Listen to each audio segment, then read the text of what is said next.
Hello guys, in this video I will show you how to convert your text into a list on Canva. But first of all, I just want to mention, please don't forget to subscribe to my channel for a chance to win a new iPhone 13.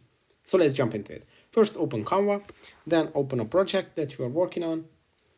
And to convert text to a list, you just have to tap on the text that you are editing. Or if you don't have a text, just create one by tapping on the text here on the sidebar. When you have your text, to convert it to a list, you just tap on it, and at the top of the screen, as you can see, there are all these options, and the list view is here in the middle, this one. And if you tap on it once, it's going to convert it to a list with dots.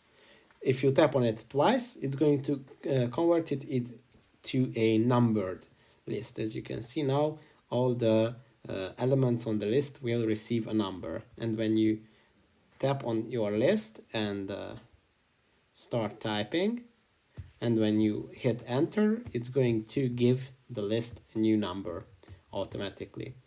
So that's how you can do it. That's it for this video. Don't forget to subscribe to my channel for the iPhone, and see you in the next one. Bye.